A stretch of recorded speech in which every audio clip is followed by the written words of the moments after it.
Isang magandang araw sa inyo, mga minamahal naming tagapakinig. Kumusta po ang inyong mga puso? Ako po ang inyong kasama, ang inyong kaibigan, na muling magbubukas ng isang aklat ng buhay, isang kwentong susubok sa lahat ng ating nalalaman tungkol sa pag-ibig at pagtitiwala. Sabi nila, ang bawat pangarap na ating itinatayo ay sinlaki ng pag-ibig na ating inilalaan para dito.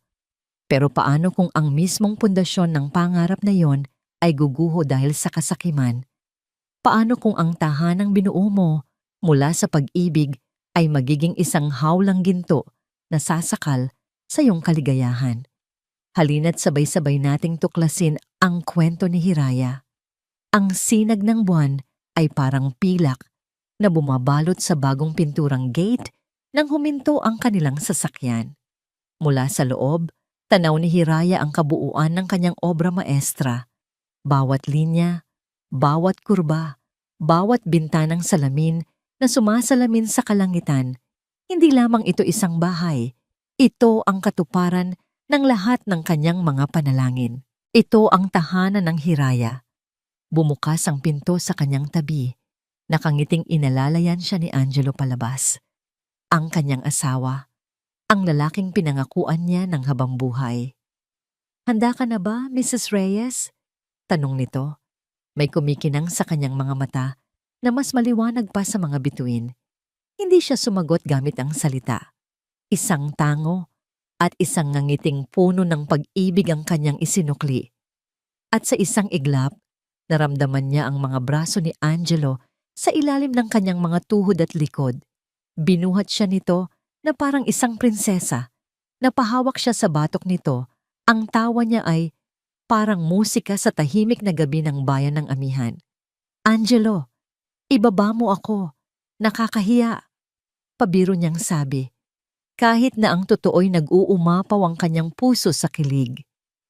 "Hinding-hindi," bulong nito. Ang mainit na hininga ay dumadampi sa kanyang pisngi. Ito ang tradisyon. Ang reyna ay dapat buhatin papasok sa kanyang palasyo. Habang naglalakad sila patungo sa malaking pinto na gawa sa nara, nilanghap ni Hiraya ang hangin. Amoy ng bagong pintura, amoy ng basang lupa mula sa mga halaman na diniligan kaninang hapon, at higit sa lahat, amoy ng isang bagong simula. Ito na yon, ang buhay na pinangarap niya. Dahan-dahan siyang ibinaba ni Angelo sa sahig na gawa sa makintab na mahogany sa mismong gitna ng sala. Nanatili silang magkayakap ng ilang sandali. Ninanamnam ang katahimikan at ang kabanalan ng sandaling iyon. "Welcome home, mahal ko," sabi ni Angelo. "Welcome home," sagot ni Hiraya. Ang kanyang boses ay halos pabulungo. Humiwalay siya sa pagkakayakap at umikot. Ang kanyang mga mata ay puno ng paghanga at pagmamalaki. "Tingnan mo, Angel, ang high ceiling, para laging presko ang hangin na pumapasok, at ang mga glass window na ito." Hinaplos niya ang malawak na salamin na nakaharap sa hardin, para kahit nasa loob tayo, pakiramdam natin ay kasama pa rin natin ang kalikasan. Sinundan siya ni Angelo habang ipinapaliwanag niya ang bawat detalye. Ang pagpili niya ng kulay na off-white para magmukhang mas maluwag ang espasyo. Ang disenyo ng kusina na open concept para habang nagluluto siya ay nakikita pa rin niya ang kanilang magiging mga anak na naglalaro sa sala. Bawat sulok ng bahay ay may kwento. Bawat pako na ibinaon, bawat baldosa na inilapat ay may piraso ng kanyang puso. "Kahanga-hanga ka talaga, mahal ko," sabi ni Angelo. Niyakap siya mula sa likuran at ipinatong ang baba nito sa kanyang balikat. "Hindi ko akalain na ang dating drawing lang sa papel ay magiging ganito kaganda. Hindi lang ako ang gumawa nito," sabi ni Hiraya. Lumingon para harapin ito. "Tayong dalawa. At si Papa, syempre. Hindi ito matatapos kung hindi dahil sa kanya." Dinala nila ang kanilang mga gamit sa master's bedroom sa ikalawang palapag. At doon, sa gitna ng kanilang mga maleta, sa gitna ng mga kahon na hindi pa nabubuksan, Naupo sila sa sahig at pinagsaluhan ang kanilang unang hapunan bilang mag-asawa sa kanilang bagong tahanan. 2 box ng pizza at 1 bote ng soda. Nagtawanan sila, nagsubuan, at nagkwentuhan tungkol sa kanilang honeymoon. Dito sa kwartong ito, dito natin bubuuin ang ating pamilya, sabi ni Angelo habang hinahawi ang ilang hibla ng buhok na tumatakip sa mukha ni Hiraya. Nai-imagine ko na ang mga maliliit na tawa, ang mga maliliit na yabag na tatakbo sa pasilyo. Napangiti si Hiraya. Iyon din ang kanyang nakikita. Isang masayang pamilya sa loob ng isang masayang tahanan.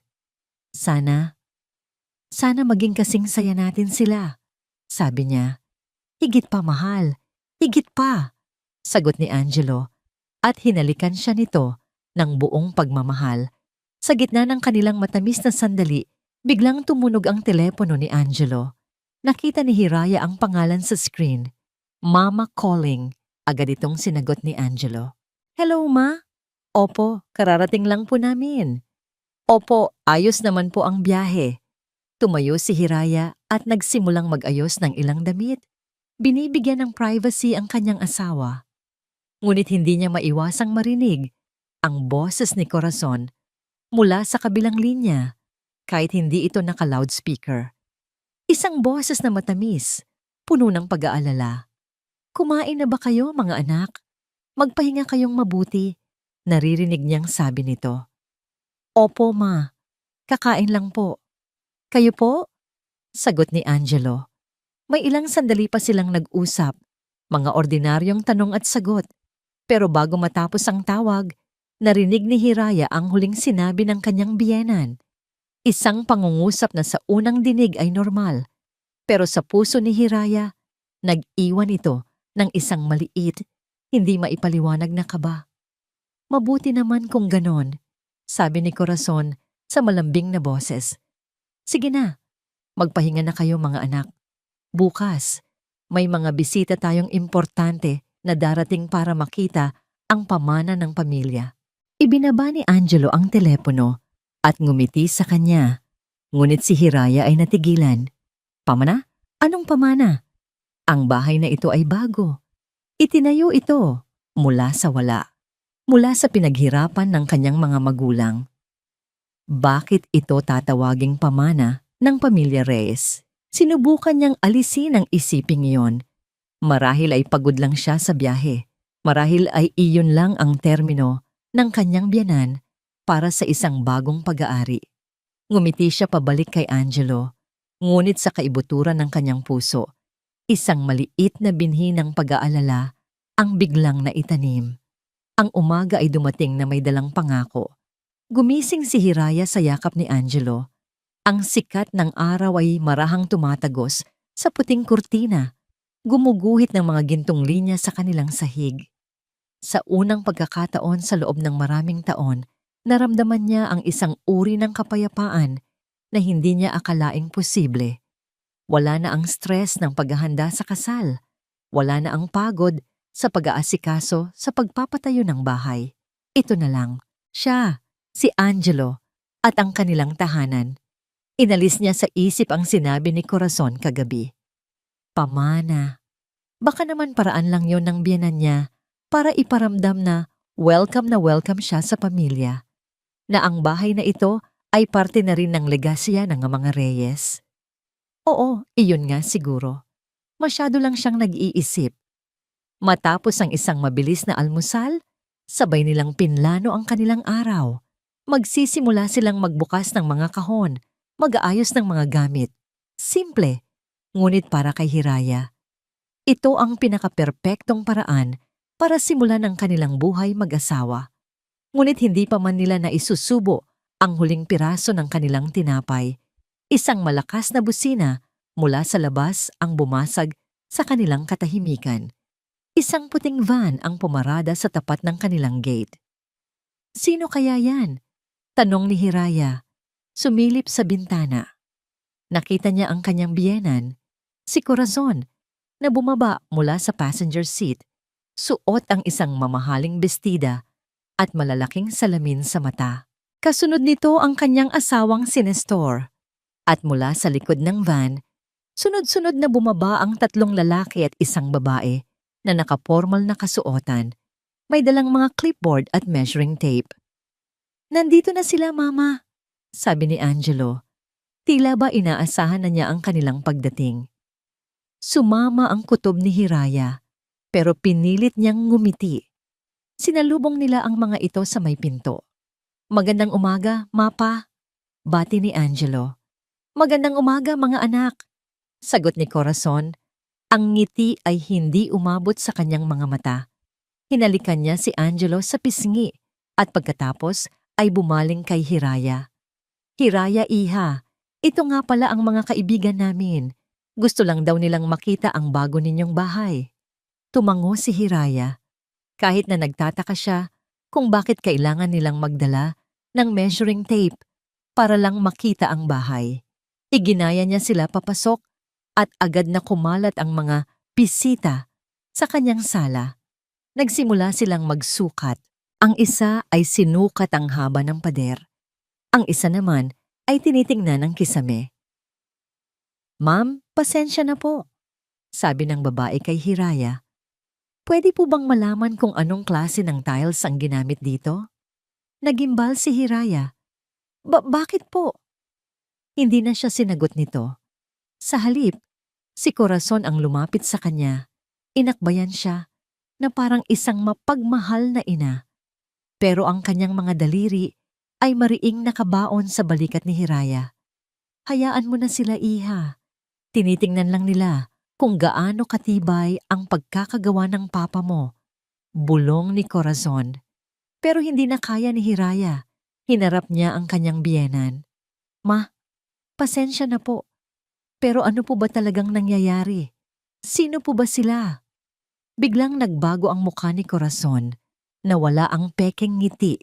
Napalitan ito ng isang malamig at mapanlait na ekspresyon. Pumitaw ito sa pagkakaakbay sa kanya. "Hindi ba obvious, Hiraya?" sabi nito sa matigas na boses. "Mga kliyente, mga interesadong bumili ng bahay." Para siyang binuhusan ng nagyayelong tubig. Napatingin siya kay Angelo, naghahanap ng sagot, naghahanap ng tulong. Pero ang kanyang asawa ay nakayuko lang, nakatingin sa sahig, hindi magawang salubungin ang kanyang mga mata. "Bumili? Anong ibig niyong sabihin?" Nanginginig ang boses ni Hiraya. "Hindi po ito binibenta. Ito po ang bahay namin ni Angelo." Isang malakas na halakhak ang kumawala mula kay Corazon. Isang tawang walang kagalakan, puno ng pang-iinsulto. "Bahay ninyo? Iha, gumising ka nga," sabi nito. Itinuon ang daliri sa sahig. "Ang lupang kinatatayuan ng bahay na ito, nakapangalan sa akin. Sa pamilya Reyes, kayo ni Angelo ay nakikitira lang.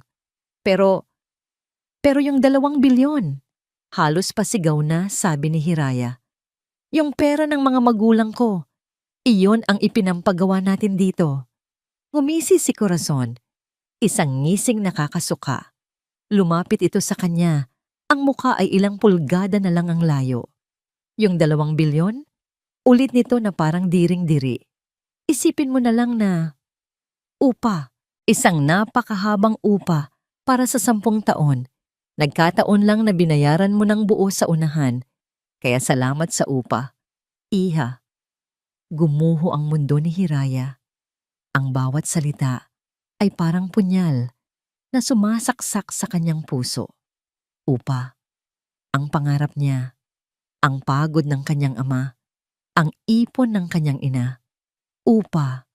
Muli siyang napatingin kay Angelo, nagmamakaawa. "Angel, please say something. Sabihin mong hindi totoo. Ipagtanggol mo ako." Ngunit nanatiling pipi si Angelo. Nakatayo lang siya roon, isang estatwa ng kaduwagan, habang dinudurog ng sarili niyang ina ang puso ng kanyang asawa. At sa katahimikang yon, narinig ni Hiraya ang pinakamasakit na katotohanan. Alam niya ang lahat ng ito. Maganda ang pagkakagawa, pero masyadong personal ang design. Narinig niyang sabi ng isa sa mga lalaki. "Kailangan nating gibain itong pader na to para maging mas open. At yung kusina, palitan natin ng mas moderno. Hindi na niya kaya. Ang bawat salita ay isang insulto sa kanyang pagkatao, sa kanyang profesyon, sa kanyang pangarap. Ang tahanang binuo niya ng may pagmamahal ay nilalapastangan sa mismong harapan niya. Isang hikbi ang kumawala sa kanyang lalamunan na sinundan ng isang sigaw na puno ng galit at sakit. Hindi niyo ito magagawa sa akin. Lahat sila ay napatingin sa kanya. Si Corazon ay may pagkabigla sa mukha. Si Angelo ay sa wakas ay nag-angat ng tingin, puno ng takot. Ngunit wala na siyang pakialam. Sa gitna ng kanyang naglalabong paningin dahil sa mga luha, kinuha niya ang kanyang telepono. Nanginginig ang kanyang mga kamay habang hinahanap niya ang isang numero. Ang kaisa-isang taong alam niyang kakampi sa kanya. Idinikit niya ang telepono sa kanyang tainga habang ang kanyang mga mata ay nanlilisik na nakatitig sa pamilyang sumira sa kanya. Nagring ito. Isang beses. 2. Hello? Sagot ng isang pamilyar na boses sa kabilang linya. Iyon lang ang nagawa niyang sabihin. Ang kanyang boses ay basag at puno ng desperasyon. Patulungan niyo po ako. Humahagulgol si Hiraya sa telepono. Ang bawat salita ay putol-putol at nilalamon ng kanyang sariling mga hikbi. Sa paligid niya, ang mga bisita ay natigilan. Si Corazon ay napataas ang kilay. May bahid ng inis sa kanyang muka na para bang sinisira ni Hiraya ang kanyang magandang araw. Si Angelo, sa wakas, ay gumalaw. Isang hakbang patungo sa kanya, pero nag-aalangan na parang hindi alam kung ano ang gagawin. Iyon lang ang paulit-ulit na lumalabas sa bibig ni Hiraya. Ang kanyang katawan ay nanginginig. Ang sala na puno ng liwanag kanina ay parang biglang dumilim. Ang mga pader na pinili niya ang kulay ay tila lumalapit para sakalin siya. Anak? Hiraya, anong nangyayari? Ang boses ni Lino Valencia sa kabilang linya ay alerto, ngunit hindi nagpapanik. Mayroon itong bigat at kapanatagan na tanging isang amang nakasaksi na ng maraming bagyo sa buhay ang makakapagpamalas. Sila mama, ang bahay, binebenta po nila. Hagulgol niya. Ang pera ni mama, ang lahat ng pinaghirapan niyo. Sabi nila, upa lang daw. Papa, hindi niya matapos ang kanyang mga pangungusap. Ang sakit sa kanyang dibdib ay napakabigat na parang isang dambuhalang bato na nakadagan dito. Narinig niya ang pagbuntong hininga ng kanyang ama sa kabilang linya, hindi dahil sa pagkainis, kundi dahil sa lungkot para sa sakit na dinaranas ng kanyang anak.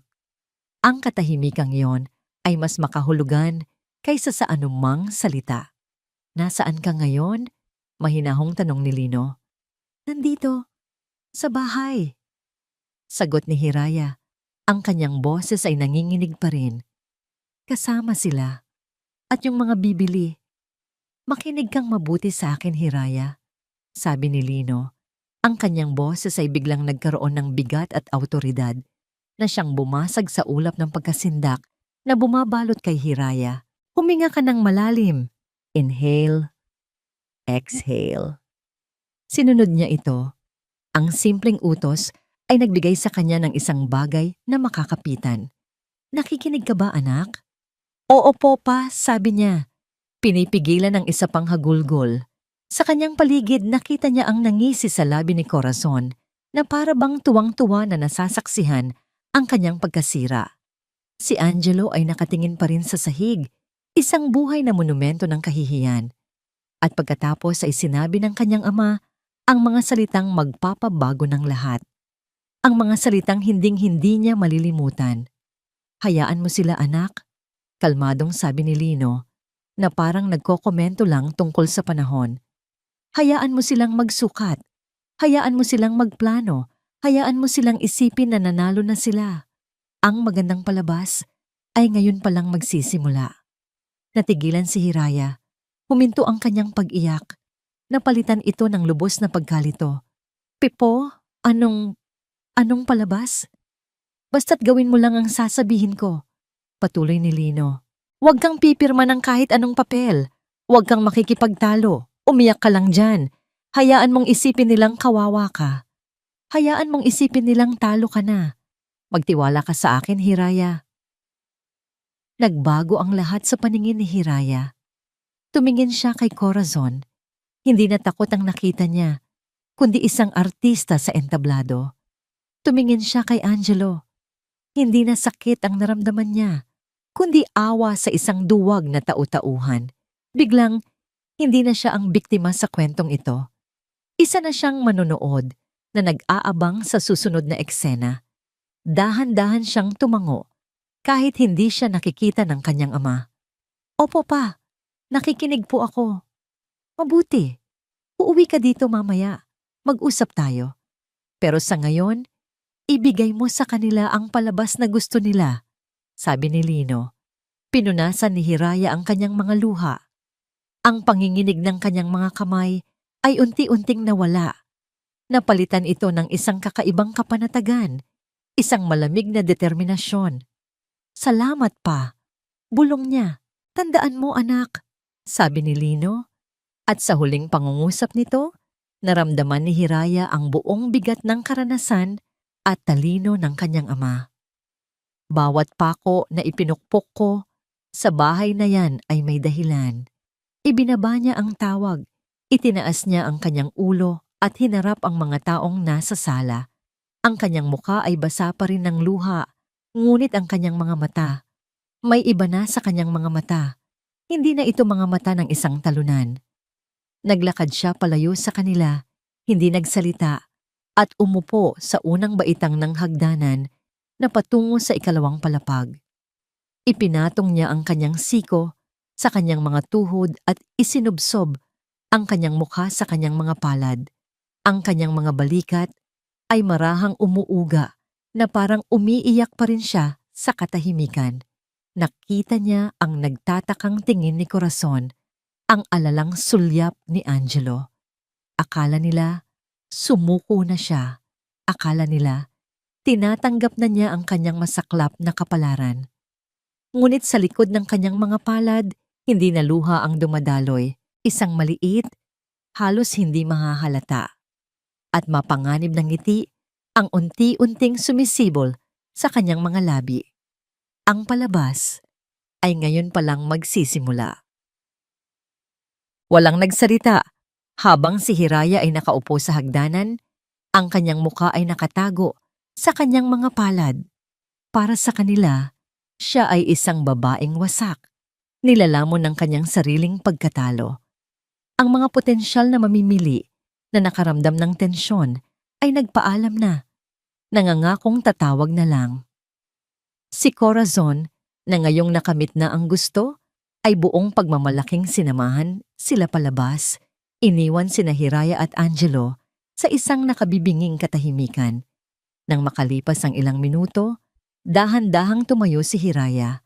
Pinunasan niya ang kanyang pisngi na para bang may mga luha pa roon. Hindi siya tumingin kay Angelo. Kinuha niya ang kanyang bag.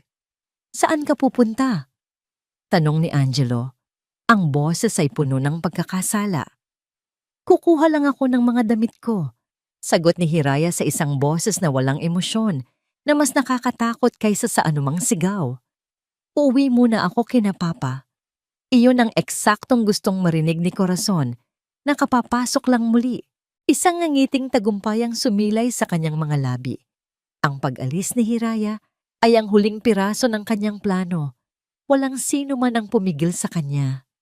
Habang nagmamaneho siya palayo sa tahanan ng Hiraya, tinitingnan niya ito mula sa kanyang rearview mirror hanggang sa ito ay maging isang maliit na tuldok na lamang. Ang sakit ay naroon pa rin, isang mapurol na kirot sa kanyang puso. Ngunit ngayon, nababalutan na ito ng isang bagong damdamin. Pag-usisa. Hindi siya umuwi sa kanilang bahay. Sa halip, dumiretso siya sa isang gusali sa sentro ng lungsod, ang opisina ng Valencia Construction Corporation. Ang opisina ng kanyang ama ay eksakto tulad niya. Malinis, matatag, at walang mga hindi kinakailangang palamuti. Ang mga pader ay napapalibutan ng mga naka-frame na blueprint ng mga nagawa nitong proyekto. Sa hangin ay may amoy ng lumang papel at bagong gawang kape. Nakaupo si Lino sa kanyang malaking mesa na gawa sa mahogany, kalmadong naghihintay, na para bang alam niyang darating siya. Hindi na kailangan ni Hiraya na magpaliwanag. Isang tingin lang mula sa kanyang namumugtong mga mata ay sapat na.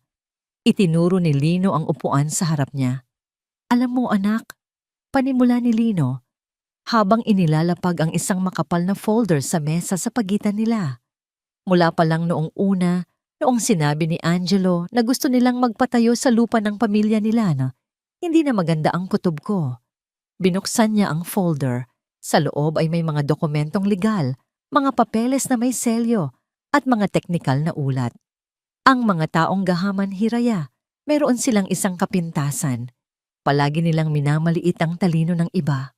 Sabi niya, inilabas ang isang dokumento na may malaking pamagat.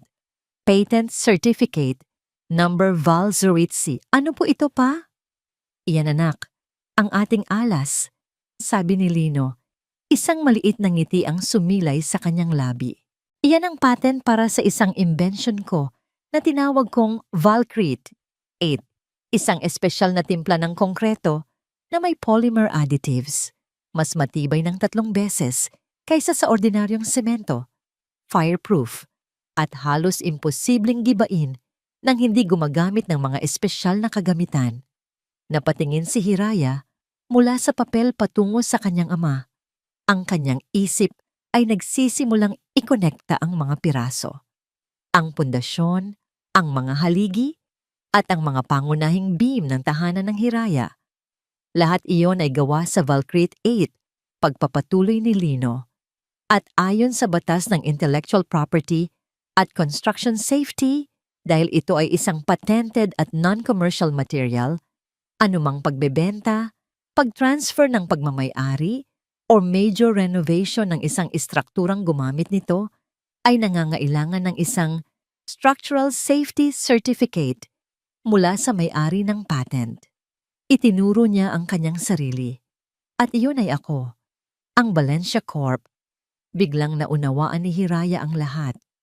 Kaya kung susubukan nilang ibenta, kakailanganin nila ang pirma ko. Pagtatapos ni Lino. At kung hindi nila yon makukuha, walang bangko ang mag-aaproba ng loan para sa bibili.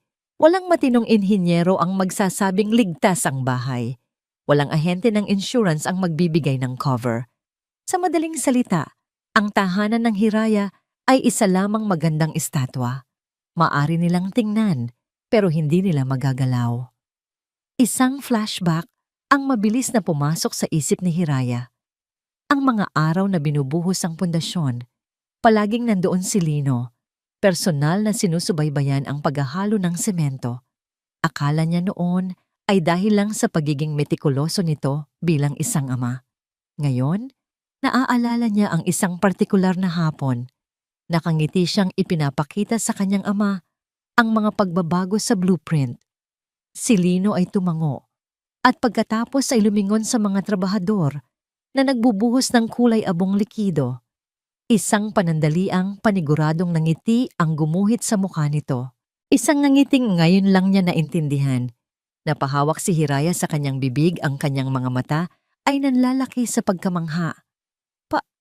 Paano ninyo? Inaasahan ko ang pinakamasama anak, para lagi tayong handa, sabi ni Lino. Isinara ang folder. Hindi ako magpapahintulot na ang pinaghirapan ng nanay mo at ang pangarap mo ay basta na lang tapak-tapakan. Nang hapong iyon, umuwi si Hiraya sa tahanan ng Hiraya. Ngunit hindi na siya ang babaeng umiiyak na umalis kaninang umaga. Ang kanyang mga hakbang ay mas matatag. Ang kanyang likod ay mas tuwid. Naabutan niya si Corazon sa sala. Kausap sa telepono. Ang mukha ay gusot na gusot. Ano? Anong ibig mong sabihin na unidentified material?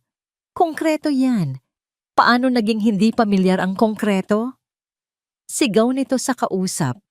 Anong technical papers? Wala silang ibinigay sa akin. Hanapan niyo ng paraan. Ibinaba ni Corazon ang telepono. Nang may malakas na kalabog, humarap ito at nakita si Hiraya na nakatayo roon, kalmadong nagmamasid. Anong tinitingin-tingin mo? Asik ni Corazon. Sa halip na matakot, isang misteryosong ngiti ang gumuhit sa mga labi ni Hiraya. Wala naman po. Mukhang may problema po yata kayo, Mama. Nagulat si Corazon sa biglaang pagbabago ng kilos ni Hiraya. Ang tapang na ito. Saan ito nanggaling? Dahil sa pagkabigo at galit, ibinaling niya ang kanyang atensyon sa pinakamadaling target. Humarap siya kay Angelo na kadarating lang sa sala. Ikaw, wala ka man lang bang alam dito? Sigaw ni Corazon. Sa materyales na ginamit sa bahay na to, wala ka man lang bang tinanong sa magaling mong biyenan? Si Angelo, na naipit sa pagitan ng galit ng kanyang ina at ng malamig na titig ng kanyang asawa, ay nataranta. Ang mga salitang lumabas sa kanyang bibig ay hindi sinasadya. Ngunit ito ang magiging pinakamatinding pagkakamali niya. Paano ko malalaman? Depensa niya sa sarili. Ang boses ay tumataas sa panik. Hindi naman ako ang nagpagawa. Akala ko ba plano lang natin ito? Ang mga salitang yon ay parang bombang sumabog sa katahimikan ng sala. Plano lang natin ito. Isang pag-amin. Isang kataksilan. Ang misteryosong nangiti sa mukha ni Hiraya ay biglang naglaho. Napalitan ito ng isang bagay na mas malamig, mas matalas, at mas masakit. Isang realisasyon na ang lalaking pinakasalan niya, ang lalaking pinangakuan niya ng kanyang buhay, ay hindi lang isang duwag. Isa rin siyang kasabwat. Ang katahimikan na sumunod sa mga salitang binitawan ni Angelo ay mas mabigat kaysa sa anumang sigaw. Akala ko ba, plano lang natin ito? Ang pangungusap ay nanatiling nakalutang sa hangin, isang multo na gawa sa tunog. Nakita niya ang pagbabago sa mga mata ni Hiraya. Nawala ang pagkalito, nawala ang sakit. Ang pumalit dito ay isang bagay na mas malalim at mas nakakatakot. Isang malamig, kristal na kalinawan, na para bang ang lahat ng piraso ng isang masalimuot na palaisipan ay biglang nagkabit-kabit, at ang nabuong larawan ay isang halimaw. At sa larawang yon, kasama siya. Si Angelo. Hindi na niya mabawi ang sinabi niya. Para itong isang baso na nabitawan at nabasag sa sahig. Kahit pulutin mo ang bawat piraso, hindi na ito maibabalik sa dati. Walang sinabi si Hiraya. Tinalikuran lang siya nito at naglakad papunta sa kanilang kwarto. Ang bawat hakbang ay parang isang paghatol. Si Corazon ay ngumisi, na para bang ang pag-amin ng kanyang anak ay isang maliit na aberya lamang sa isang perpektong plano. Tinapik siya nito sa balikat. Hayaan mo na yang asawa mo. Mag-iisip din yan. Sa huli, sa pamilya pa rin siya kakampi. Ngunit habang pinagmamasdan ni Angelo ang hagdan kung saan nawala si Hiraya, alam niyang mali ang kanyang ina. Ang bitak na nilikha ng araw na ito ay hindi na kailanman maghihilom. Ang mga sumunod na araw sa tahanan ng Hiraya ay parang isang panaginip na naging bangungot. Ang bahay na dati puno ng mga pangako ay naging isang malamig na bilangguan. Nagsasalita sila, oo, ngunit tungkol lang sa mga bagay na walang kabuluhan. Anong gusto mong almusal? Papalabas ako.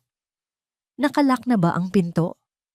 Ang mga salitang dati nag-uugnay sa kanila ay naging mga pader na ngayon. Gabi-gabi, nahihiga siya sa tabi ni Hiraya. Ngunit may 1,000 milyang distansya sa pagitan nila. Hindi na siya nito hinahawakan. Hindi na siya nito tinitingnan. At sa dilim, habang nakikinig siya sa kalmadong paghinga ng kanyang asawa, binabagabag siya ng isang alaala. Isang pag-uusap na sinubukan niyang ibaon sa limot. Ilang buwan bago ang kasal, nakaupo sila sa hapagkainan ng pamilya Reyes. Kakatapos lang nilang aprobahan ang huling disenyo na ginawa ni Hiraya. Si Angelo ay masayang-masaya. Ipinapakita sa kanyang ina ang mga 3D render sa kanyang tablet. Tingnan niyo ma, ang ganda, di ba? Si Hiraya mismo ang gumawa ng lahat. Kinuha ni Corazon ang tablet. Tiningnan niya ito, hindi nang may paghanga, kundi nang may pagkalkula. Maganda nga, sabi nito. At magastos. Sulit naman po, ma. Dream house namin ito. Ibinaba ni Corazon ang tablet at tinitigan siya ng diretso sa mata. Ang mga matamis niyang nangiti ay nawala. Angelo, anak, mahal mo ba talaga ang pamilyang ito? Opo naman, ma. Ano bang klaseng tanong yan? Kung gayon, kailangan mong maging praktikal. Sabi ni Corazon, ang kanyang boses ay mahina ngunit may bakal. Si Hiraya, mayaman ang pamilya niyan. May sarili siyang karera. Ikaw, ano ang sayo? Isang maliit na posisyon sa kumpanya. Kailangan mong isipin ang kinabukasan mo, ang kinabukasan natin. Hindi ko po kayo maintindihan, ma. Simple lang, anak. Sabi ni Corazon, lumapit at hinawakan ng kanyang kamay. Ang hawak nito ay mahigpit. Ang lupa sa atin, ang pera sa kanila. Isang perpektong kombinasyon. Hayaan mo siyang gumastos. Hayaan mong ibuhos ng ama niya ang lahat ng pera nila sa pagpapatayo.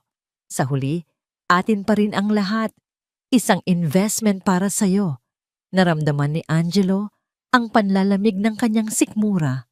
Ma, hindi po yata tama yan. Mahal ko si Hiraya.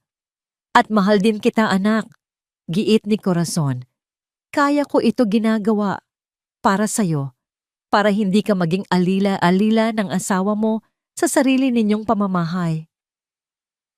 Ito ang paraan para masigurong ikaw ang may hawak ng kapangyarihan. Sinubukan pa niyang tumutol, pero bawat argumento niya ay sinasalag ni Corazon ng emosyonal na manipulasyon. Pinipili mo na ba siya kaysa sa sarili mong ina? Wala ka bang utang na loob? Hanggang sa wala na siyang nagawa, kundi ang tumango. Habang kinukumbinsi ang sarili na marahil tama nga ang kanyang ina, na ito ay isang plano lamang para masigurado ang kanyang kinabukasan at hindi naman siguro ito itutuloy ng kanyang ina. Ngayon, alam na niyang nagkamali siya. Isang malaking pagkakamali. Sinubukan niyang kausapin si Hiraya. Isang gabi, habang nag-aayos ito ng mga gamit, nilapitan niya ito. Mahal, panimula niya. Hindi ito lumingon.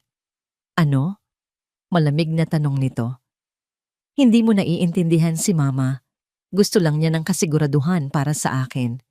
Doon ito huminto at humarap sa kanya. Ang kanyang mga mata ay walang emosyon. Kasiguraduhan? Sa pamamagitan ng pagnanakaw sa pangarap ko, Angel? Sa pamamagitan ng paggamit sa pagmamahal ko? Hindi sa ganon. Pwede ba, Hiraya? Magparaya ka na lang muna? Para sa kapayapaan nating lahat, magiging maayos din ang lahat. Isang tuyong tawa ang kumawala kay Hiraya. Kapayapaan? Ang kapayapaan na gusto mo ay katahimikan habang niloloko ako. Hindi yan kapayapaan, Angelo. Kaduwagan yan. Tinalikuran na naman siya nito. Bawat salita niya ay bumabalik lang sa kanya na parang lason. Kinabukasan, tinawagan siya ng kanyang ina. Ano na? Hindi pa ba bumabalik sa katinuan niyang asawa mo? Tanong nito. Maging lalaki ka, Angelo. Disiplinahin mo ang asawa mo. Ipakita mo kung sino ang masusunod. Napasabunot siya sa kanyang buhok. Nasa gitna siya ng dalawang nag-uumpugang bato at siya ang unti-unting nadudurog. Nang gabing iyon, hindi siya makatulog. Pinagmasdan niya si Hiraya habang ito ay natutulog o nagtutulog-tulugan. Ang mukha nito ay payapa, ngunit alam niyang sa loob ay may isang digmaang nagaganap. Ang babaeng ito, na pinangakuan niya ng kaligayahan, ay binigyan niya ng impyerno. Dahan-dahan, iniangat niya ang kanyang kamay. Akmang hahaplusin ang buhok nito. Gusto niyang humingi ng tawad. Gusto niyang sabihing nagsisisi siya. Ngunit bago pa man dumampi ang kanyang mga daliri, biglang dumilat ang mga mata ni Hiraya. Nakatitig ito ng diretso sa kanya, Ang mga mata nito ay malinaw at matalim sa dilim. Walang bakas ng antok. Naghihintay lang pala ito. At pagkatapos ay ibinuka nito ang kanyang bibig at nagtanong. Isang tanong na simple, ngunit may bigat ng buong sansinukob. Isang tanong na alam niyang matagal nang gustong itanong nito at alam niyang sisira sa kung anumang kapirasong natitira pa sa kanila. Kailan mo pa alam, Angel? Ang tanong ni Hiraya ay nanatiling nakabitin sa mabigat na hangin ng kanilang silid tulugan. Kailan mo pa alam, Angel? Hindi ito isang tanong na humihingi ng sagot. Isa itong hatol. Nakita niya ang gulat at takot sa mga mata ni Angelo. Nagpanik ito. Naghahanap ng mga salita. Naghahabol ng mga kasinungalingan. Hindi ko alam ang sinasabi mo, Hiraya. Ang plano. Narinig ko lang yon kay Mama. Kamakailan lang. Nabigla rin ako. Isang kasinungalingan. Alam ni Hiraya na kasinungalingan yon. Naramdaman niya iyon sa kaibuturan ng kanyang kaluluwa. Ang paraan ng pag-iwas nito ng tingin, ang panginginig ng kanyang mga kamay. Ngunit sa halip na makipagtalo, tumango na lang siya. Isang mabagal, walang emosyon na tango. Sige, sabi niya sa isang boses na kasing lamig ng sahig na marmol. Matulog na tayo.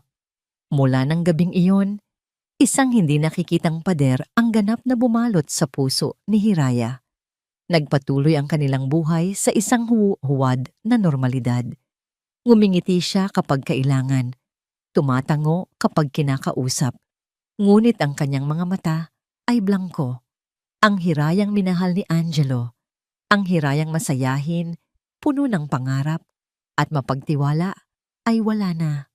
Ang natitira ay isang anino. Isang estrangherang gumagalaw sa loob ng sarili niyang bahay. Nagmamasid, naghihintay. Isang hapon, habang nag-aayos siya ng mga libro sa sala, nakita niya ang isang lumang photo album mula sa kanilang honeymoon.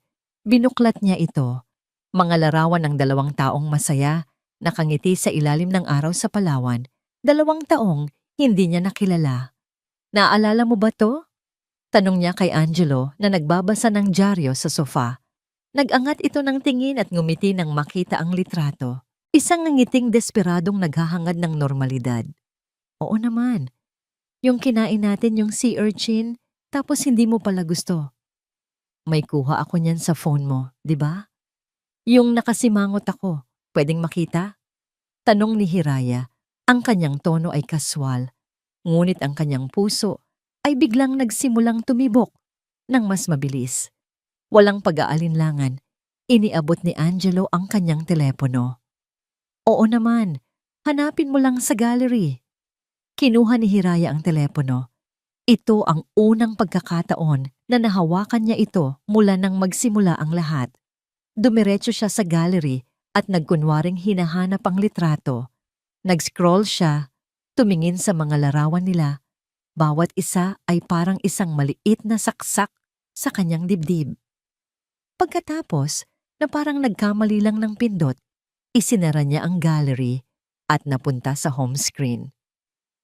Ang kanyang mga mata ay agad na napako sa icon ng messages. Nakita mo na? Tanong ni Angelo. Sandali lang, medyo mabagal mag-load. Pagsisinungaling niya, binuksan niya ang messaging app. Ang unang nasa listahan ay ang pangalan na kinasusuklaman niya ngayon, Mama.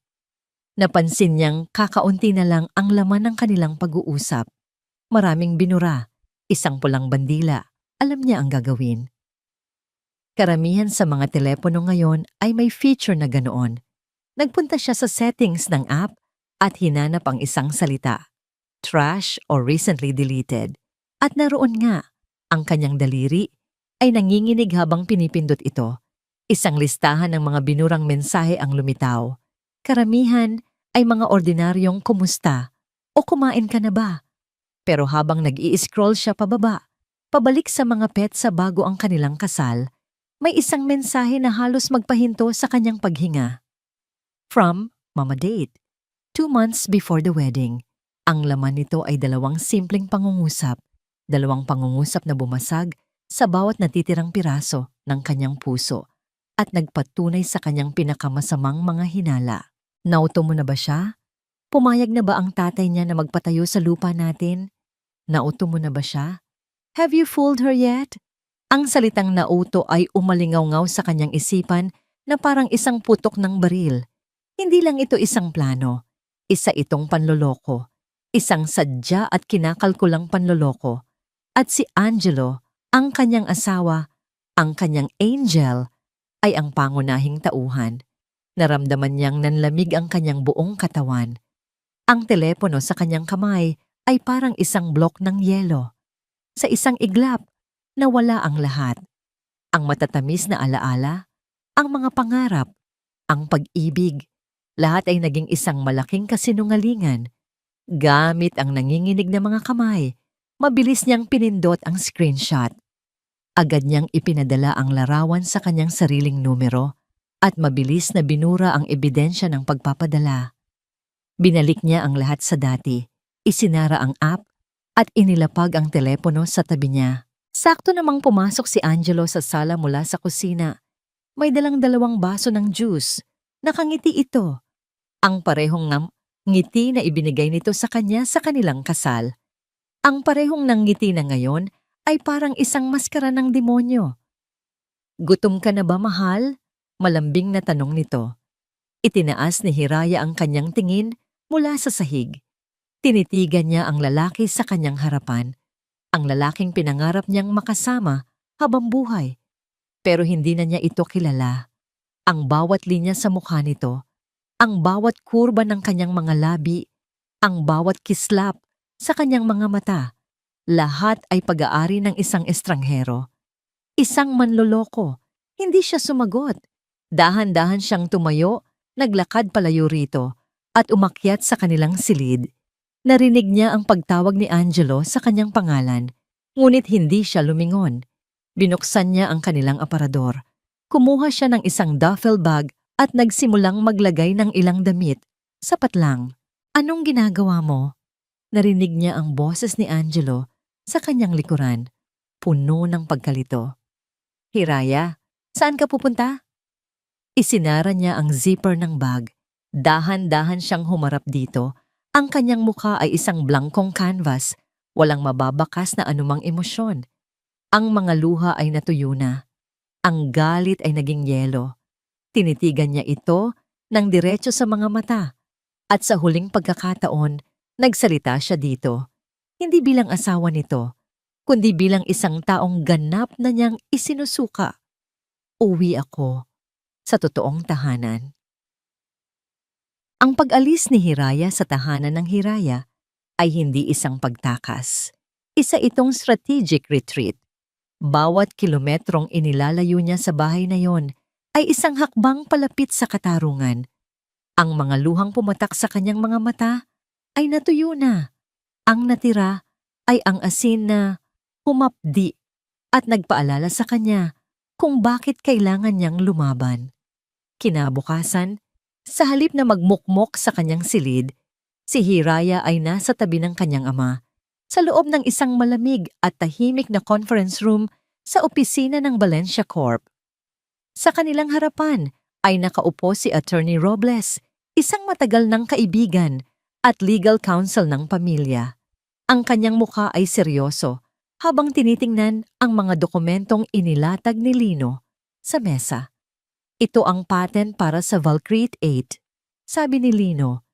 Itinuturo ang unang folder. At ito naman, sabi niya, itinutulak ang pangalawang folder. Ang mga kontrata at resibo para sa 2 bilyong pisong materyales at labor na ibinuhos natin sa bahay na yon. Pagkatapos ay bumaling si Lino kay Hiraya. Anak, walang pag-aalinlangan. Inilabas ni Hiraya ang kanyang telepono. Inilagay niya ito sa gitna ng mesa at ipinakita ang larawan ng mensahe. Ang ebidensyang bumasag sa kanyang puso ay siya na ngayong magiging pinakamatibay niyang sandata. Nauto mo na ba siya? Basa ni Attorney Robles ng malakas at pagkatapos ay tumingin siya kay Hiraya ng may habag. Hiraya, I'm so sorry. Umiling si Hiraya. Huwag po kayong mag-alala, attorney. Tapos na po akong umiyak. Oras na po para lumaban. Isang tingin ng paghanga ang gumuuhit sa mukha ng abogado. Tumango siya. With this, sabi niya, itinuturo ang telepono. We don't just have a civil case. This proves intent to commit fraud. Estafa. This is a criminal offense. Binalangkas nila ang kanilang plano.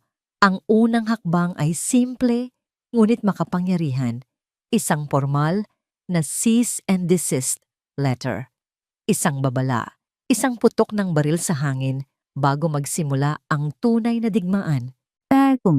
Ang sulat ay dumating sa tahanan ng Hiraya, kinabukasan sa pamamagitan ng isang courier.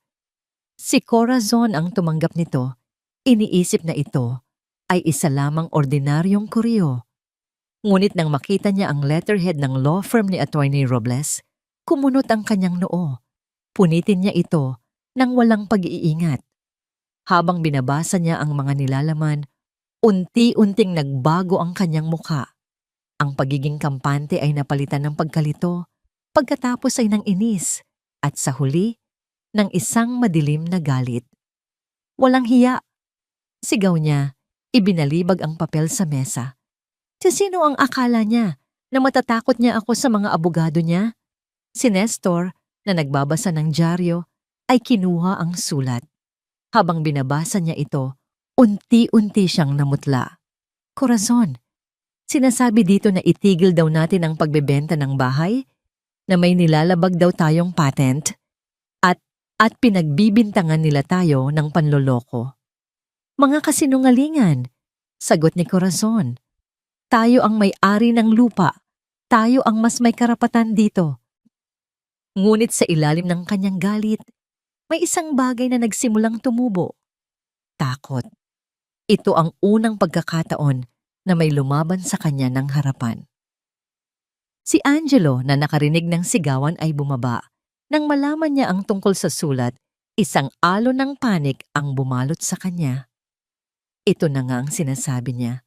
Ang simpleng plano ay nagiging isang gulo. Alam niya ang kailangan niyang gawin. Kailangan niyang makausap si Hiraya. Kailangan niyang ayusin ito. Nagmaneho siya papunta sa bahay ng mga Valencia. Ang malaking gate na dati laging bukas para sa kanya ay ngayon ay nakasara. Nag-doorbell siya. Pagkaraan ng ilang sandali, hindi si Hiraya ang lumabas, kundi si Lino. Ang biyenan niyang lalaki ay tumayo sa likod ng mga bakal na rehas. Ang kanyang mukha ay matigas na parang bato. Tito Lino, kailangan ko pong makausap si Hiraya. Nagmamakaawang sabi ni Angelo. Magpapaliwanag po ako. Wala ka nang dapat ipaliwanag, Angelo. Malamig na sagot ni Lino. Nagsalita na ang mga ginawa mo? Hindi po, Tito. Mahal ko po si Hiraya. May mga bagay lang po na hindi ko kontrolado. Isang mapait na ngiti ang sumilay sa labi ni Lino. Lumapit ito sa gate. Ang kanyang mga mata ay matalim na nakatitig kay Angelo. Pag-ibig? Tanong ni Lino. Ang kanyang boses ay mahinahon ngunit puno ng bigat. Hayaan mong sabihin ko sa'yo kung ano ang pag-ibig, bata. Ang pag-ibig ay hindi panonood sa isang tabi habang dinudurog ang taong sinasabi mong mahal mo. Ang pag-ibig ay paninindigan. Humakbang pa ito palapit. Ang kanyang boses ay bumaba na halos pabulong, ngunit bawat salita ay parang isang dagok. Ang anak ko ay hindi laruan na pwede mong sirain at basta na lang iwanan. Pagkasabi niyon, tinalikuran na ni Lino si Angelo at pumasok sa loob ng bahay. Naiwan si Angelo sa labas ng gate, talunan at walang magawa, habang unti-unting nauunawaan na hindi lang ang pagmamahal ni Hiraya ang nawala sa kanya, kundi pati na rin ang respeto ng isang taong tiningala niya. Sa loob ng tahanan ng Hiraya, si Corazon ay nagpabalik-balik sa sala na parang isang tigreng nakakulong sa hawla. Ang legal na sulat ay isang pader na hindi niya inaasahan. Ang kanyang plano ay nasisira, pero si Corazon ay hindi isang babaeng basta na lang sumusuko. Kung hindi niya makuha sa legal na paraan, mayroon pang ibang paraan. Kinuha niya ang kanyang telepono at nag-dial ng isang numero mula sa kanyang listahan ng mga espesyal na kontak. Isang numero na matagal na niyang hindi tinatawagan. Hello? Sagot ng isang magaspang na boses sa kabilang linya. Rico? Sabi ni Corazon. Ang kanyang boses ay nagbago. Naging malambing na may bahid ng panganib. Kailangan ko ng pabor. Isang malaking pabor. May katahimikan sa kabilang linya. Magkano kung magkano, Rico? Patuloy ni Corazon. Basta't kailangan ko ng isang sertipiko. Isang pekeng structural safety certificate. Kung si Corazon Reyes ay isang manlalaro ng ajedrez, ang kanyang susunod na galaw ay isang desperadong sugal. Hindi niya alam na ang kalaban niyang si Lino Valencia ay hindi lamang naglalaro ng ajedrez. Siya ang gumawa ng mismong chessboard. Ang Rico, ang contractor na tinawagan ni Corazon, ay isang taong may reputasyon sa ilalim ng mundo ng konstruksyon. Kayang gumawa ng mga pekeng dokumento, kayang magpalusot ng mga substandard na materyales. Ang hindi alam ni Corazon, si Rico ay may malaking utang na loob kay Lino Valencia. Isang utang na loob na sisingilin ngayon. Isang pekeng sertipiko para sa isang bahay sa bayan ng Amihan? Tanong ni Rico sa telepono habang sa kabilang linya, tahimik na nakikinig si Lino Valencia. Ang may-ari ay Valencia? Malaking problema yan, ma'am. Mahigpit yan. Kaya nga sa'yo ako tumatawag. Giit ni Corazon. Magkano? Sabihin mo lang ang presyo. Doboblehin ko ang presyo, ma'am. At kailangan kong makita ang pera ng harapan. Sabi ni Rico. At para patunayang seryoso ka, kailangan kong i-record ang usapan natin. Proteksyon ko lang. Dahil sa desperasyon, pumayag si Corazon. Ang kanyang kasakiman ay mas malakas kaysa sa kanyang pag-iingat. Nagkasundo silang magkita sa isang tagong coffee shop kinabukasan. Ang bawat salita, bawat kasunduan ay malinaw na nai-record. Ang bitag ay nakahain na. Samantala, si Angelo ay nasa sarili niyang impyerno. Ang mga salita ni Lino ay umalingaw-ngaw sa kanyang isipan. Ang anak ko ay hindi laruan. Ang malamig na titig ni Hiraya ay sumusunog sa kanyang mga alaala. Sa kauna-unahang pagkakataon, sa kanyang buhay, napilitan siyang tumingin sa salamin at harapin ang taong nakikita niya. Isang duwag. Hindi na niya kaya ang katahimikan. Hindi na niya kayang maging anino ng kanyang ina. Kailangan niyang gawin ang tama, kahit huli na ang lahat. Nang gabing iyon, isang malakas na ulan ang bumuhos sa bayan ng Amihan. Ang langit ay tila nakikidalamhati. Nagmaneho si Angelo, hindi papunta sa tahanan ng Hiraya, kundi papunta sa bahay ng mga Valencia. Sa pagkakataong ito, wala siyang pakialam kung haharangin siya ni Lino. Hindi siya aalis hanggat hindi niya nakakausap si Hiraya. Nag-doorbell siya, paulit-ulit, habang binabasa ng ulan. Sa wakas, bumukas ang pinto. Si Hiraya ang nasa likod nito. Ang kanyang buhok ay basa. Ang kanyang damit ay basang-basa. Ngunit hindi niya iyon alintana. Ang tanging nakikita niya ay ang babaeng sinaktan niya. Hiraya, sabi niya. Ang kanyang boses ay nanginginig sa lamig at pagsisisi. Patawarin mo ako. Tinitigan lang siya ni Hiraya. Ang mukha ay hindi mababasa. Alam kong huli na. Pagpapatuloy niya, ang mga luha ay humahalo na sa ulan sa kanyang mukha. Alam kong wala akong kwenta. Naging duwag ako. Natakot ako kay mama. Natakot akong mawala ang lahat ng meron ako. Pero sa takot ko, nawala ka. Ikaw ang pinakamahalaga sa lahat. At nawala ka sa akin. Lumuhod siya sa basang semento. Sa harap niya, 1 kilos ng sukdulang pagsuko. Pakiusap, Hiraya. Bigyan mo ako ng isa pang pagkakataon. Itatama ko ang lahat. Lalabanan ko si mama. Ibabalik ko sa iyo ang bahay. Ibabalik ko sa iyo ang lahat. Pakiusap. Bumalik ka na sa akin. Ang eksena ay parang kinuha sa isang pelikula. Isang lalaking nagmamakaawa sa ilalim ng ulan. Isang babaeng nakatayo sa may pintuan, hawak ang kapangyarihang magpatawad o magparusa. Pinagmasdan ni Hiraya ang lalaking nakaluhod sa kanyang harapan. Ang lalaking minahal niya ng higit pa sa kanyang buhay. Nakita niya ang pagsisisi sa mga mata nito. Nakita niya ang sakit. At sa isang sandali, naramdaman niya ang pamilyar na kirot ng pagmamahal. Ngunit pagkatapos ay naaalala niya ang lahat. Ang kasinungalingan, ang panloloko, ang mensahe. Nauto mo na ba siya? Ang pagmamahal ay naroon pa, marahil. Ngunit ito ay isang pagmamahal na may lason, isang pagmamahal na nasira at dinurog hanggang sa hindi na ito makilala.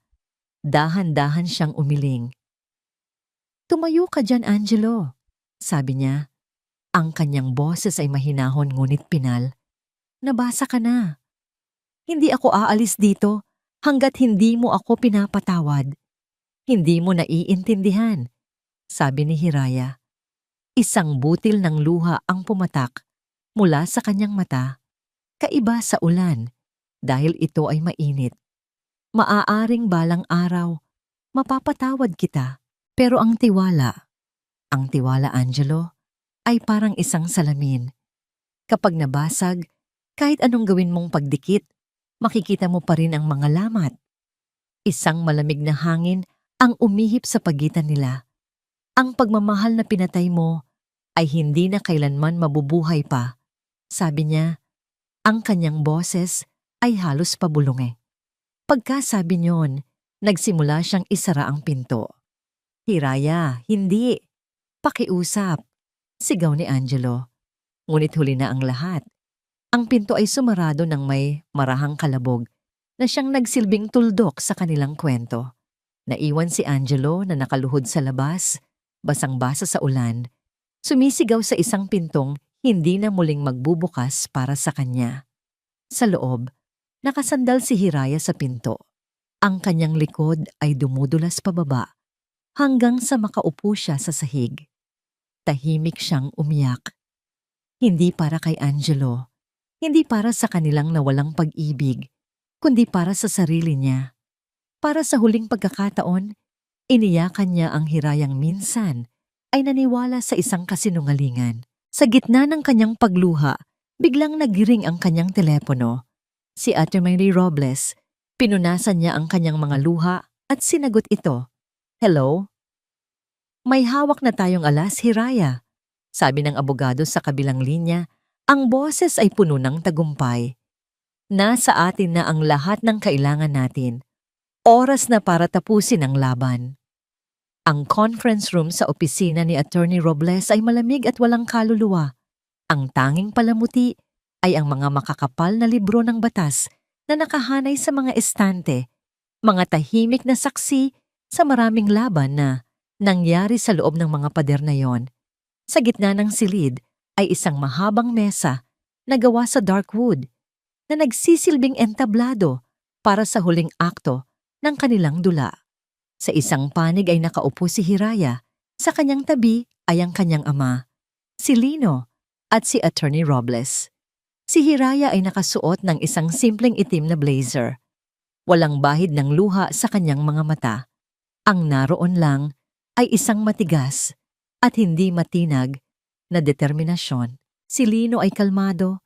Ang kanyang presensya ay nagbibigay ng lakas at kapanatagan. Sa kabilang panig, ang pamilya Reyes.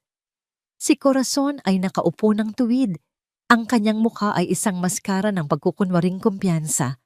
Ngunit ang mariing pagkuyom niya sa kanyang mamahaling bag ay nagpapakita ng kanyang kaba. Si Nestor ay nasa tabi niya, halatang hindi komportable. At si Angelo ay nakaupo ng bahagyang malayo sa kanila. Ang kanyang mga mata ay nakapako sa ibabaw ng mesa, hindi magawang tumingin sa direksyon ni Hiraya. "Magandang umaga," panimula ni Attorney Robles. Ang kanyang boses ay formal at pumupuno sa katahimikan. "Salamat sa pagdating ninyo. Ang layunin ng pagpupulong na ito ay upang magkaroon ng isang malinaw at pinal na resolusyon sa isyu ng ari-arian sa bayan ng Amihan." Walang issue. Agad na sabat ni Corazon. Ang kanyang boses ay matalas. Ang lupa ay amin. Ang kaso ay sarado. Ngumiti si Attorney Robles, isang ngiting hindi umaabot sa kanyang mga mata. Sa katunayan, Mrs. Reyes, ngayon pa lang ito magbubukas. Kinuha ng abogado ang unang folder. Unahin natin ang issue ng patent. Gaya ng ipinapaalam namin sa aming naunang sulat, ang istruktura ay ginamitan ng Valcriti Shawait, isang patented material. Narito ang mga legal na dokumento. Sabi niya, inilalapag ang mga papel sa gitna ng mesa. Walang bentahan o anumang transaksyon na maaaring maganap nang walang pahintulot mula sa Valencia Corp.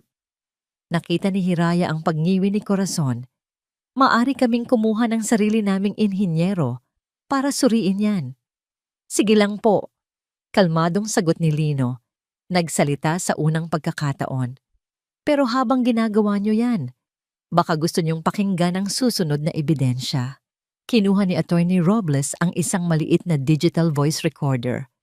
Noong isang araw, isang kontraktor na nagngangalang Rico ang inalok ninyo ng malaking halaga kapalit ng isang pekeng Structural Safety Certificate. Tama po ba, Mrs. Reyes? Ang mukha ni Corazon ay biglang namutla. Ang kulay ay tila hinigop mula rito. Napatingin siya kay Nestor, pagkatapos ay kay Angelo, na para bang naghahanap ng saklolo. Hindi ko alam ang sinasabi niyo. Pinindot ni Attorney Robles ang play button. Ang boses ni Corazon, malinaw at hindi maikakaila, ay umalingaw-ngaw sa silid. Magkano kung magkano, Rico? Basta't kailangan ko ng isang sertipiko, isang pekeng Structural Safety Certificate. Isang kolektibong paghinga ang narinig sa silid. Si Nestor ay napahawak sa kanyang dibdib. Si Corazon ay napasandal sa kanyang upuan. Ang kanyang bibig ay bahagyang nakabukas sa pagkabigla. Ang kanyang maskara ng kumpiyansa ay tuluyan ng nabasag. Ang pagtatangkang gumawa ng pekeng pampublikong dokumento ay isang seryosong krimen, Mrs. Reyes. Mahinahong sabi ni Attorney Robles. Maari kayong makulong dahil dito. Nagsimulang manginig ang mga kamay ni Corazon. Ngunit bago pa siya makabawi, dumating na ang huling dagok, ang pinakamatindi sa lahat. Dahan-dahang tumayo si Hiraya. Hindi niya tiningnan si Corazon. Ang kanyang mga mata ay nakatuon lamang sa isang tao. Angelo? Sabi niya. Ang kanyang boses ay matatag. Sa wakas, nag-angat ng tingin si Angelo. Ang kanyang mga mata ay puno ng sakit at pagsisisi. Inilabas ni Hiraya ang kanyang telepono at inilagay ito sa gitna ng mesa. Katabi ng mga legal na dokumento at voice recorder, ipinakita niya ang larawan ng mensahe. Binasa ito ni Attorney Robles para sa kapakanan ng lahat. Nauto mo na ba siya? Pumayag na ba ang tatay niya na magpatayo sa lupa natin? Pagkatapos basahin, tumingin si Hiraya kay Angelo. Ang lahat ng sakit, lahat ng pagtataksil, lahat ng pangarap na nawasak ay nasa kanyang boses nang magsalita siya. Ito ba ang pagmamahal na ipinangako mo sa akin, Angel? Ang tanong ay parang isang punyal na direktang tumusok sa puso ni Angelo. Walang salitang lumabas sa kanyang bibig, walang depensa, walang kasinungalingan. Dahan-dahan lang siyang yumuko. Ipinatong ang kanyang mga siko sa mesa at isinubsob ang kanyang muka sa kanyang mga palad. Ang kanyang mga balikat ay nagsimulang manginig. Isang tahimik, wasak na pag-iyak. Iyon ang sandaling gumuho ang lahat. Para kay Corazon Reyes, ang kanyang pagiging arogante, ang kanyang galit, ang kanyang kasakiman, lahat ay nawala. Ang nakita niya ay ang kanyang anak, ang kanyang nag-iisang anak, na durog at talunan. At alam niyang siya, ang sarili niyang ina, ang may gawa nito. Tama na. Bulong ni Corazon, ang boses ay basag. Tama na. Suko na ako. Umupo si Hiraya. Ang laban ay tapos na.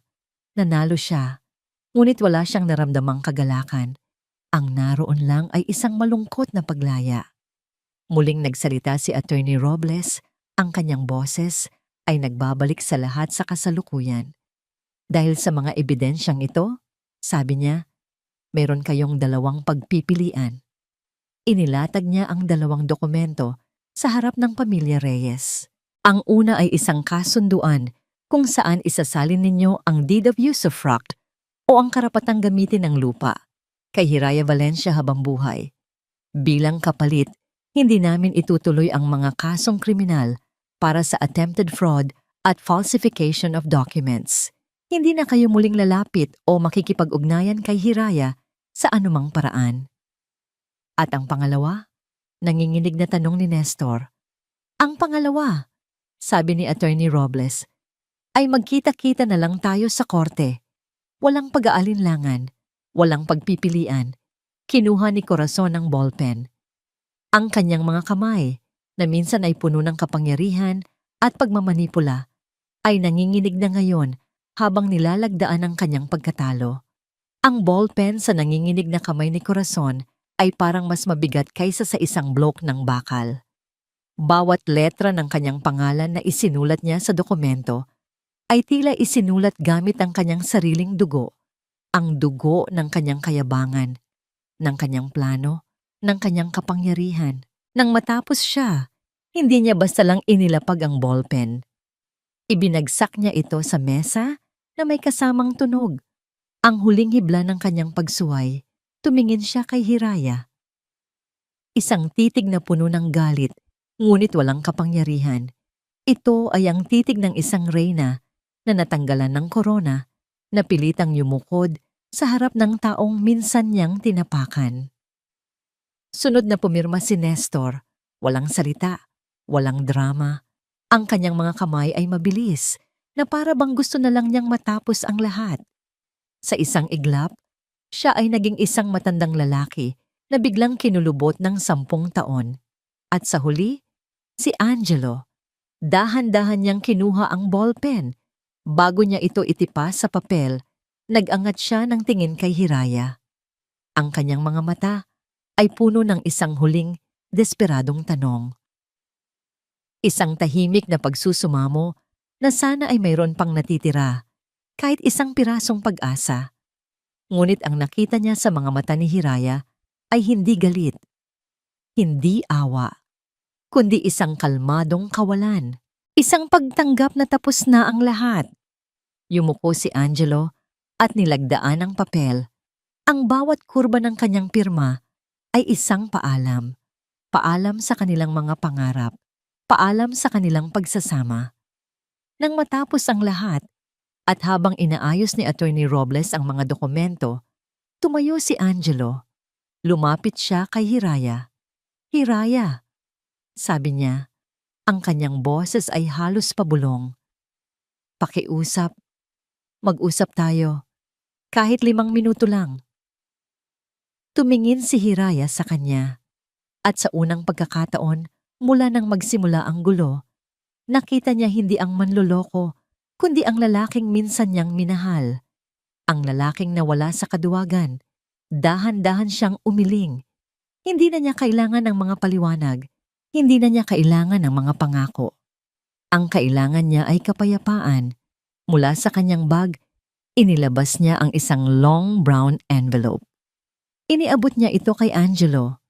Nagtataka itong kinuha at binuksan. Sa loob ay ang mga papeles ng kanilang annulment.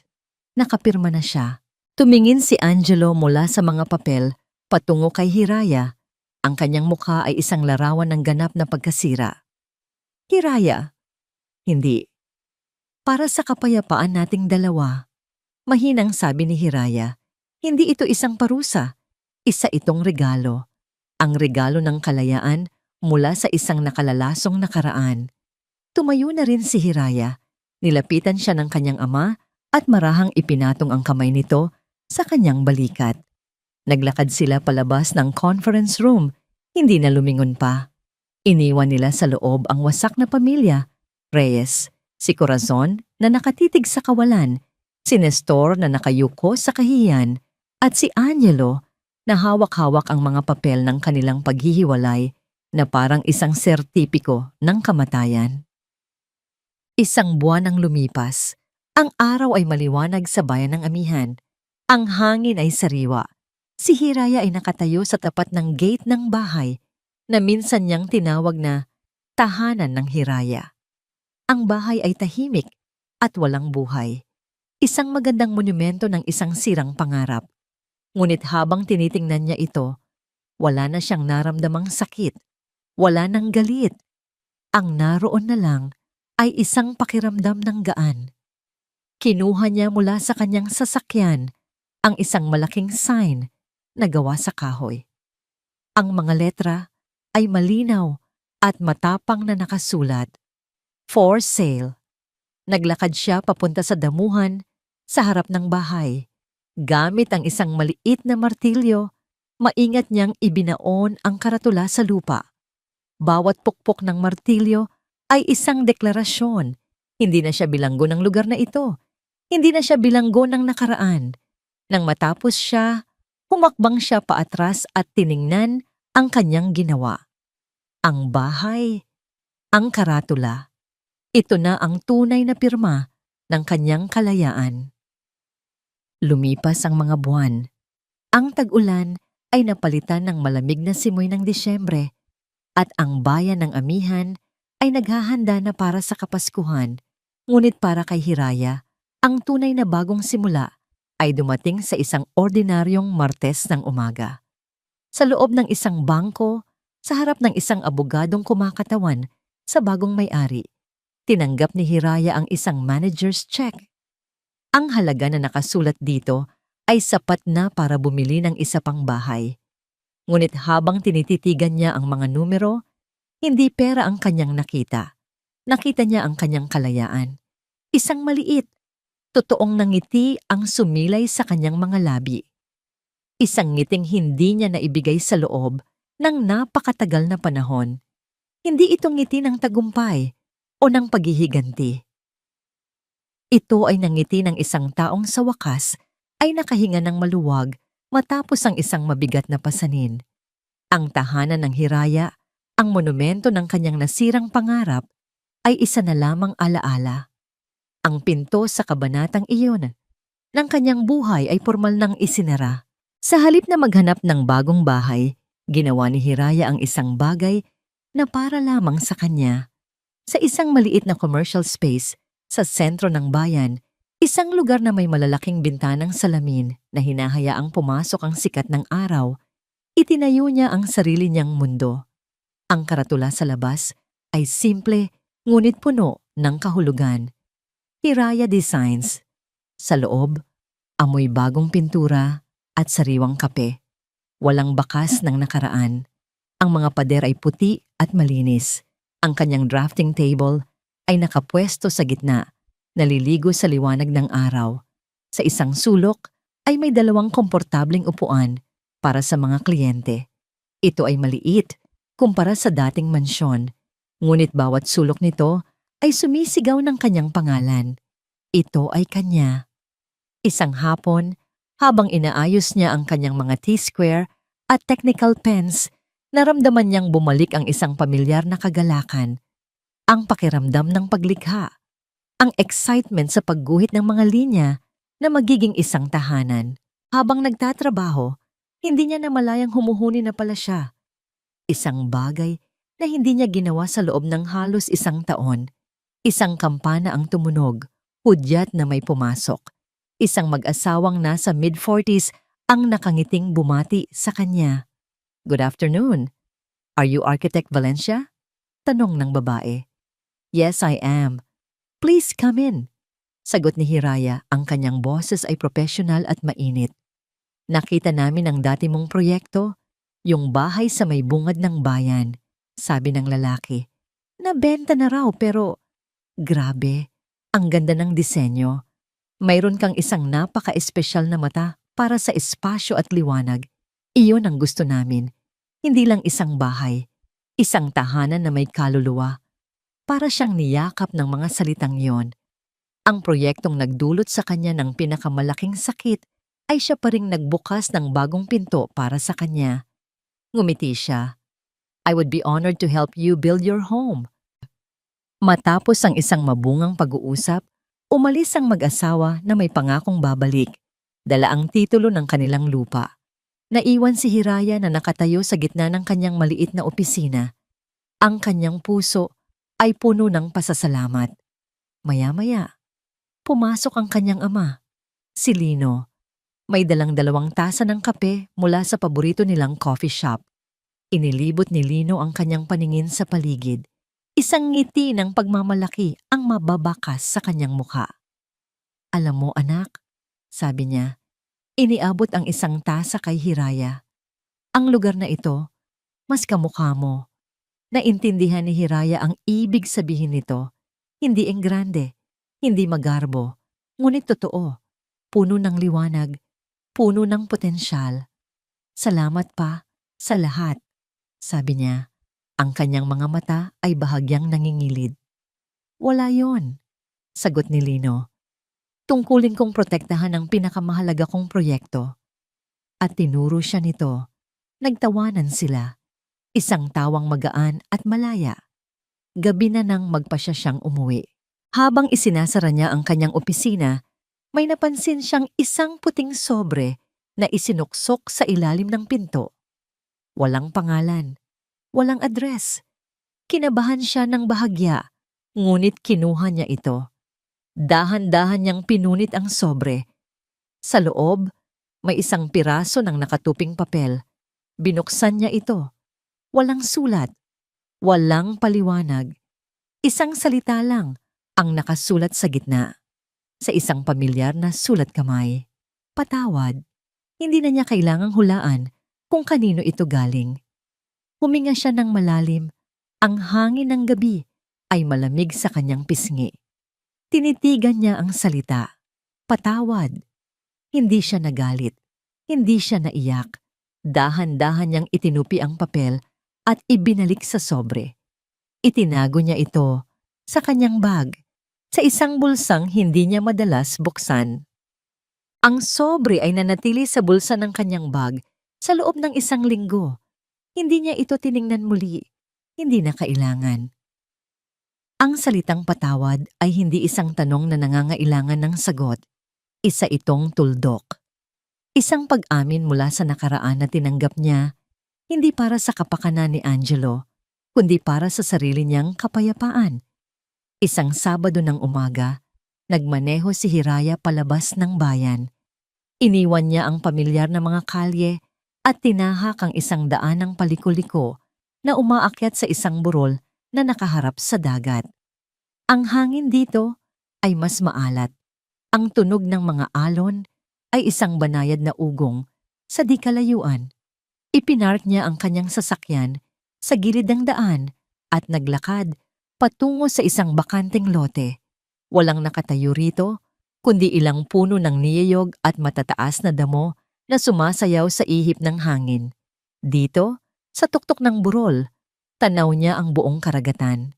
Isang malawak, walang katapusang asul na kumikinang sa ilalim ng araw. Umupo siya sa damuhan, inilabas ang isang thermos ng mainit na kape at isang sketchbook. Huminga siya ng malalim. Ito ang kanyang bagong ritual, ang kanyang santuwaryo. Binuklat niya ang sketchbook sa isang blangkong pahina. Ngunit sa halip na gumuhit, ipinikit muna niya ang kanyang mga mata. Nakinig siya. Sa hangin, sa mga alon, sa tibok ng sarili niyang puso. Ang sakit ay hindi pa rin tuluyang nawawala. May mga gabing nagigising pa rin siya mula sa isang masamang panaginip. May mga pagkakataong kapag nakakakita siya ng isang masayang mag-asawa, may isang maliit na kirot pa rin siyang nararamdaman. Ang paghilom, natutunan niya, ay hindi isang tuwid na linya. Ito ay parang mga alon. May mga araw na kalmado, may mga araw na maalon. Ngunit ang pagkakaiba ngayon ay hindi na siya natatakot malunod. Dinampot niya ang kanyang lapis. At sa kauna-unahang pagkakataon, sa loob ng maraming buwan, nagsimula siya ng magdisenyo ng isang bahay para sa kanyang sarili. Ang mga guhit na lumalabas sa kanyang mga daliri ay iba na. Wala na ang enggrandeng sala o ang malalawak na pasilyo. Ang kanyang iginuhit ay isang bahay na maliit, simple at bukas. Isang bahay na halos gawa sa salamin, para ang dagat at ang langit ay laging parte ng loob.